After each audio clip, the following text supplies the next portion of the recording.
Assalamualaikum warahmatullahi wabarakatuh. Salam sejahtera bagi kita semua. Alhamdulillah kita bertemu lagi dalam mata kuliah Azas dan Paradigma Penjas. Di kesempatan kali ini saya akan memaparkan materi tentang konsep kedudukan dan makna penjas. Baik, langsung saja kita lanjut. Ada sebuah video pembelajaran penjas dan mungkin akan membantu pemahaman menjadi persepsi bagi kita semua apa itu penjas, bagaimana makna dan kedudukannya. Kita saksikan sebentar.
Cukup, kita akan langsung bahas saja. Ini poin pembahasan dalam materi kali ini. Ada 3 poin pembahasan besar. Yang pertama pengertian, tujuan di ruang lingkup penjas.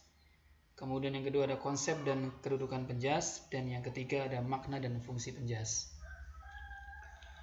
Di sesi kali ini saya tidak akan membahas ketiganya karena terlalu panjang. Maka di video kali ini akan saya bahas 1 poin dulu, nanti di video lain baru poin selanjutnya. Jadi materi ini minimal menjadi 2 atau 3 part. Baik, langsung untuk yang pertama kita akan bahas pengertian, tujuan dan ruang lingkup penjas. Secara umum pasti sudah sangat familiar di telinga teman-teman semua, apalagi mahasiswa PJKR, tentang apa sih itu penjas, tujuan dan ruang lingkup penjas. Nah, namun tidak ada salahnya kita coba review lagi dan kita coba perdalam lagi atau kita kupas lagi tentang itu semua. Yang pertama tentang pengertian penjas. Secara pengertian dasarnya, penjas adalah physical education kalau dalam bahasa Inggrisnya. Physical education is education through and of physical activity. Ya, ada tiga kata yang mendasar yang menjadi dasar pengembangan atau pengertian dari penjas ini. Yang pertama adalah pendidikan atau education. Ini direfleksikan dengan kompetensi yang ingin diraih siswa. Ya, di sana nanti ada standar pendidikan nasional kalau di Indonesia, kemudian ada nanti turunnya dengan silabus, ada RPP dan seterusnya. Di sana sudah sangat termaktub atau tertuang ya apa itu makna pendidikan atau education-nya. Di sana sudah ada standar kompetensi yang dari siswa sudah ada. Yang kedua adalah kata through and of, yaitu melalui dan tentang. Itu sebagai kata sambung yang menggambarkan keratan hubungan yang dinyatakan antara pendidikan dan aktivitas fisik nanti adalah sebuah hal yang sangat berhubungan erat, baik secara langsung maupun tidak langsung. Yang ketiga adalah physical activity, yaitu merupakan bagian kajian sebagaimana yang tertera dalam kurikulum penjas. atau dalam bahasa lain adalah media pembelajaran penjas. Jadi aktivitas fisik atau physical activity atau aktivitas jasmani adalah sebuah media belajarnya siswa, media menyampaikan pesan-pesan edukasi dari guru. Guru memberikan pembelajaran, memberikan edukasi kepada siswa, medianya adalah gerak. Media aktivitas fisik menjadi dominan dalam mata pelajaran penjas. Nah, itulah pengertian penjas secara umum. Jadi physical education is education through and of physical activity, atau dalam bahasa kita sederhananya adalah penjas adalah mendidik dengan aktivitas fisik, gitu ya. Jadi mendidik. Nah, ini yang jangan sampai lupa. Di buku atau peraturan pemerintah, saya ngambil yang dulu ya, 2006, secara umum tidak ada perubahan sampai 2013. Pendidikan jasmani dan olahraga atau kesehatan, PJOK namanya, masih tetap sekarang juga PJOK kalau di sekolah ya, merupakan suatu mata pelajaran atau mata ajar yang diberikan di suatu jenjang sekolah tertentu yang merupakan salah satu bagian dari pendidikan keseluruhan yang mengutamakan aktivitas jasmani dan pembinaan hidup sehat untuk bertumbuh dan perkembangan jasmani, mental, sosial, dan emosional yang serasi, selaras, dan seimbang. Textbook banget ya, bahasa undang-undang. Oke, baik. Nah, di selanjutnya ada tujuan penjas. Nah, secara umum sesuai dengan Permendiknas nomor 22 tahun 2006, tujuan penjas ada 7. Yang pertama, panjang nih ya. Mengembangkan keterampilan pengelolaan diri dan upaya pengembangan dan pemeliharaan kebugaran jasmani serta pola hidup sehat melalui berbagai aktivitas jasmani dan olahraga yang terpilih. Karena tidak semua olahraga atau aktivitas fisik atau jasmani ada dalam pembelajaran penjas ya, hanya tertentu, dipilih sesuai dengan tujuannya. Yang kedua, meningkatkan pertumbuhan fisik dan pengembangan psikis yang lebih baik.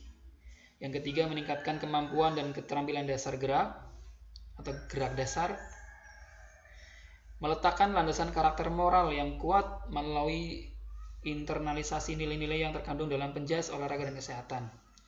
Nah, jadi yang keempat ini penting, seringkali terlupa. Seolah-olah penjas itu hanya fisik saja. Ternyata tujuannya adalah meletakkan landasan karakter moral, yaitu fair play, sportivitas, ya, yang diinternalisasi atau dimasukkan dalam aktivitas fisiknya. Ya. Yang kelima, mengembangkan sikap sportif, jujur, disiplin, tanggung jawab, kerjasama, percaya diri, dan demokratis. Ini luar biasa banyak ya. Dan memang olahraga sangat efektif untuk menanamkan itu semua daripada mata pelajaran yang sifatnya hanya teori di kelas. Yang keenam, mengembangkan keterampilan untuk menjaga keselamatan diri sendiri, orang lain, dan lingkungan. Yang ketujuh, memahami konsep aktivitas jasmani dan olahraga di lingkungan yang bersih sebagai informasi untuk mencapai pertumbuhan fisik yang sempurna, pola hidup sehat, dan kebugaran, terampil serta memiliki sikap yang positif. Wah, tujuannya nggak mungkin dihafal, saya juga nggak hafal, hanya baca ya karena sangat banyak. Namun selanjutnya akan lebih mudah saya kira. Ini tujuan menurut Profesor Adang Suherman dari guru besar di PJKR UPI atau di pendidikan olahraga di UPI. Beliau menyampaikan bahwa secara umum atau secara ringkasnya tujuan penjas ada 4 hal. Yang pertama adalah perkembangan fisik. Ini ditandai dengan kemampuan melakukan aktivitas-aktivitas fisik yang melibatkan kekuatan tubuh ya, dari berbagai organ tubuh, otot lengan, otot kaki, otot perut, punggung, dan seterusnya. Ini perkembangan fisik. Itu tujuannya penjas adalah fisiknya lebih baik ya, peningkatan fisiknya lebih baik. Yang kedua adalah perkembangan gerak. Tujuan ini berhubungan dengan kemampuan melakukan gerak-gerak tubuh yang efektif, efisien, halus, indah, dan sempurna, atau skillful kalau bahasa Inggrisnya tuh, skillful. Jadi luwes, kalau main bola ya luwes, walaupun nggak ahli sekali seperti atlet, tapi setidaknya luwes, gerakannya luwes. senam, roll depannya luwes, ya tidak kaku, indah dilihat, dan seterusnya. Efektif, efisien, tidak terlalu sulit, kelihatan mudah begitu. Itulah tujuan penjas dalam aspek perkembangan gerak. Yang ketiga, perkembangan mental. Tujuan ini berhubungan dengan kemampuan berpikir dan menginterpretasikan keseluruhan pengetahuan tentang pendidikan jasmani ke lingkungannya. Ya, jadi penjas tidak hanya sehat fisik, tapi juga mentalnya, yaitu dia mampu berpikir dan menuangkan atau mewujudkan pikirannya atau ilmunya ke dalam kehidupan sehari-hari di mana dia tempat tinggal. Nah, itu yang ketiga atau perkembangan mental. Jadi mentalnya baik, maka perilakunya pun akan kelihatan baik. Yang keempat, yaitu perkembangan sosial. Tujuan ini berhubungan dengan kemampuan siswa dalam menyesuaikan diri pada sekelompok orang atau masyarakat. Nah, jadi tidak mungkin atlet itu tidak bisa bergaul gitu ya, tidak bisa berkomunikasi dan seterusnya. Tidak mungkin seorang yang sehat fisiknya, mentalnya, dan sosialnya, ya harapannya ini sempurna dari penjas. Kemudian kalau salah satu ada yang hilang, maka ini tidak akan sempurna. Jadi perkembangan sosial di sini adalah bagaimana dia mampu berinteraksi dengan warga atau sekelompok orang di sekitarnya begitu dengan baik, ya, tidak hanya sekedar bersosialisasi. Itu tujuan penjas secara gampangnya seperti itu ya, 4 hal. Tingkat-tingkat perkembangan gerak, fisik, mental, dan sosial. Nah, ruang lingkup penjas ada 7. Ini sangat hafal lah, karena dari SD, SMP, SMA kita dapat mata pelajaran penjas dan 7 aspek ini pasti ada. Yang pertama adalah permainan dan olahraga, meliputi olahraga tradisional, ya mungkin ada kasti, gobak sodo dan seterusnya. Kalau di SD, SMP masih banyak ditemui, dan ada permainan eksplorasi gerak, keterampilan lokomotor, non lokomotor, manipulatif ya. Kalau ini di SD banyak pasti itu basicnya. Ada atletik, ya kan, sepak bola, bola basket, ya permainan bola kecil, bola besar, semuanya adalah masuk dalam aspek atau ruang lingkup permainan dan olahraga. Yang kedua, ruang lingkupnya adalah pengembangan, aktivitas pengembangan. Aktivitas pengembangan meliputi mekanika sikap tubuh, komponen kebugaran jasmani, dan bentuk postur tubuh serta aktivitas lainnya. Yang ketiga ada aktivitas senam, meliputi ketangkasan sederhana, ketangkasan tanpa alat, ketangkasan alat, ya kan, senam lantai serta sejenisnya. Yang keempat ada aktivitas ritmik. Ada senam, SKJ, aerobik, dan seterusnya, jenis-jenis senam yang ada iramanya. Itu termasuk senam aktivitas ritmik. Yang kelima ada aktivitas air atau akuatik, meliputi permainan di air, keselamatan di air, keterampilan gerak, renang misalnya, dan lain-lainnya. Kemudian ada PLS atau pendidikan luar sekolah nih, meliputi piknik, ya kan, studi tour, karya wisata, kemudian pengenalan lingkungan, berkemah, camping, hiking, climbing, dan seterusnya. Itu termasuk penjas juga, dan itu akan lebih bagus kalau diajarkan sebenarnya, walaupun ini sangat sedikit ya yang diajarkan secara penuh di ruang lingkup bagian pendidikan luar kelas. Yang terakhir ada kesehatan. Nah, ini paling banyak, yaitu meliputi penanaman budaya hidup sehat dan kehidupan sehari-hari, dalam kehidupan sehari-hari, khususnya yang terkait dengan perawatan tubuh agar tetap bugar, merawat lingkungan yang sehat, memilih makanan dan minuman yang sehat. Nah, ini penting banget. Jangan sampai guru penjas malah mengajarkan hal-hal yang tidak mencerminkan ke sana. Merokok misalnya di depan siswa, makan makanan yang tidak bergizi, dan hal yang lainnya yang menjadikan ruang lingkup ini tidak tercapai gurunya aja seperti itu begitu ya. Ini hati-hati teman-teman para calon guru penjas, pastikan ketujuh aspek ini dipahami dan kita coba untuk aplikasikan mulai dari kita sendiri. Itu secara umum ruang lingkup penjas ya, ada 7 hal dan saya kira harus teman hafal karena nanti ketika jadi guru ini semua masuk ke dalam materi ya penjas. Kalau menurut IPLA dalam atau International Physical Literacy Association,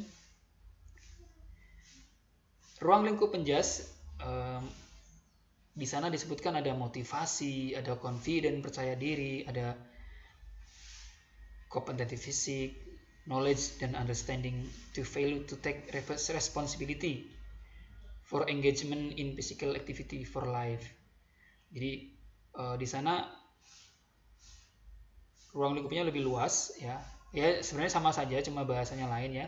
Ada motivasi, percaya diri, kompetensi fisik, kemudian pemahaman tentang nilai-nilai tanggung jawab dan keterlibatan diri untuk bisa hidup secara lebih baik. Jadi artinya gaya hidup aktif dalam kehidupan sehari-harinya harus ada gitu. Jadi jangan sampai orang olahraga malas olahraga. Teman-teman paham tentang konsep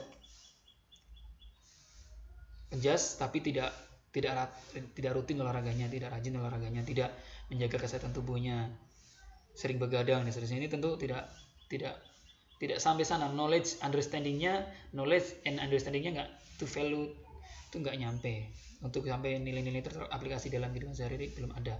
Nah harapannya itu ruang lingkup itu kita coba pahami dan kita laksanakan dalam kehidupan kita sendiri dulu ya. Nah manfaat penjas secara umum ada 5. Yang pertama, memenuhi kebutuhan anak akan gerak.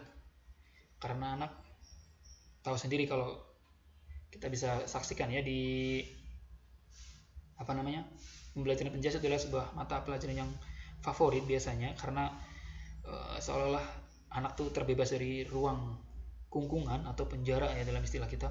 Mereka langsung lari-lari ke lapangan tanpa disuruh lari kesana kemari, luar biasa, terutama anak-anak SD. Nah ini memang kebutuhannya anak tuh begitu, makanya anak-anak semakin kecil usia anak atau SMA, SMP, SD itu paling aktif di kelas tuh mesti kalau diajar di kelas ya, paling aktif itu adalah anak SD karena mereka memang nggak bisa diam, butuh akan gerak. Semakin kecil, jadi usia anak tuh ya itu sangat butuh dengan gerak. Maka heran kalau di kelas tuh suruh diem, duduk, tangan di atas meja itu nggak bisa. Sebenarnya ada masanya, cuma nggak bisa lama, ya kan? Dan penjas memfasilitasi kebutuhan akan gerak ini. Jadi pastikan jangan sampai ketika ngajar penjas tuh ngantri banyak siswa yang suruh diem nunggu siswa lainnya gerak. Kalau bisa libatkan semua, modifikasi alat, modifikasi tempat dan seterusnya sehingga kebutuhan akan gerak bisa maksimal. Yang kedua, mengenalkan anak pada lingkungan dan potensi dirinya. Jadi anak coba untuk dikenalkan apa sih potensinya dan bagaimana adaptasi dengan lingkungannya begitu. Kemudian yang selanjutnya adalah menanamkan dasar-dasar keterampilan yang berguna. Ya. Jadi role depan, role belakang itu adalah sebuah keterampilan basic yang kalau seorang itu jatuh dengan kekuatan yang besar atau dorongan yang besar jatuhnya, maka untuk mengurangi cedera seharusnya dia roll, mengguling. Ini contoh. Ini keterampilan basic ini akan bermanfaat ketika dalam kehidupan sehari-hari. Ya. Dan yang lainnya. Yang selanjutnya manfaat penjas adalah menyalurkan energi yang berlebihan. Jadi anak muda atau dalam ini remaja, siswa remaja terutama itu punya energi besar yang kalau tidak disalurkan dengan baik, mereka akan menyalurkan diri dengan hal-hal yang tidak baik. Contoh tawuran, perkelahian pelajar, itu adalah sebenarnya wujud dari efek tidak maksimalnya energi yang mereka punya. Jadi kalau bisa memang dibuatkan sebuah media, sebuah wadah ya agar energi mereka tersalurkan. Maka penjas ini menjadi salah satu kesana fungsinya. Ya. Yang terakhir, manfaatnya adalah merupakan proses pendidikan secara serempak, baik fisik, mental maupun emosional. Jadi penjas itu komprehensif. Semua aspek baik fisik, mental, emosional, sosial, segala macam semuanya tersampaikan atau terjalankan dalam satu waktu. Satu pembelajaran itu tidak terpisah-pisah. Itu mungkin tentang manfaat penjas. Dan kuis ini bagi teman-teman mahasiswa di mata kuliah saya di Asas dan Paradigma Penjas yang saya ampu. Silakan jawab. Ya, dengan adanya PJJ atau pembelajaran jarak jauh atau daring, ya, pembelajaran daring saat ini full daring gitu ya. Kebanyakan masih full daring, kecuali beberapa zona yang sudah hijau atau oranye atau kuning ya. Dengan adanya PJJ atau pembelajaran daring, apakah keempat tujuan penjas tadi, ya masih ingat? Fisik, perkembangan gerak, mental, dan sosial. Apakah keempat tujuan penjas tersebut dapat tercapai? Atau hanya dua, hanya satu, atau tidak ada sama sekali? Silakan berikan analisa Anda. Nanti saya akan memberikan petunjuk menjawabnya di grup WhatsApp. Sementara itu dulu teman-teman. Terima kasih. Jika ada pertanyaan langsung saja komen di bawah. Dari saya cukup sekian. Assalamualaikum warahmatullahi wabarakatuh.